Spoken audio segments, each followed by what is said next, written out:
3 बातों पर डिपेंड करती है तुम्हारी कहानी। नंबर 1, तुम्हारा अब तक का नॉलेज लेवल कितना है।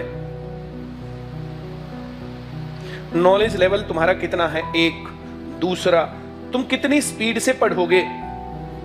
और तीसरा, तुम्हारा रिटेंशन रेट कितना है। रिटेंशन रेट होता है आज पढ़ लिया, तैयार कर लिया तो कितने दिन याद रहेगा, रिटेंशन रेट। अगर ये कम है तो फिर तुम्हें ज्यादा रिवाइज करना पड़ेगा, टाइम ज्यादा लगेगा। स्पीड, सीखने की स्पीड तुम्हारी कितनी है, एक दिन में सारा सीख गए या एक दिन में नहीं सीखे, 3 दिन में ऐसा सीखे। कुछ लोग होते क्लास में, हाँ भाई कल ये पढ़ा था, आ गया, बोला आ गया जी। कुछ लोग कहेंगे नहीं आया जी।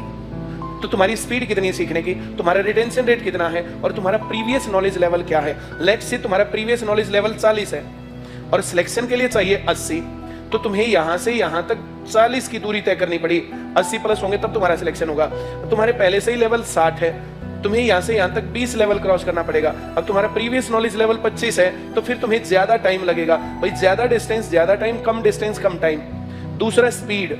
अब तुम कितनी स्पीड से पढ़ते हो, सीखते हो, हर रोज कितने घंटे लगाते हो, रेगुलर क्लास में आकर के कितना घर पे रेगुलर होमवर्क करते हो, इसके ऊपर। और तुम्हारा रिटेंशन रेट, ये जो जैसे दिमागी पावर होती है, कुछ लोग क्या होते हैं कि 1-2 बार पढ़ा याद रहा, कुछ लोग क्या होते हैं उनको याद नहीं रहता, भूल जाते हैं, तो उनका रिटेंशन रेट कम होता, उनको मेहनत ज्यादा करनी पड़ती है। ये 3 चीजें डिपेंड करती हैं कि तुम्हारा टाइम कितना लगेगा।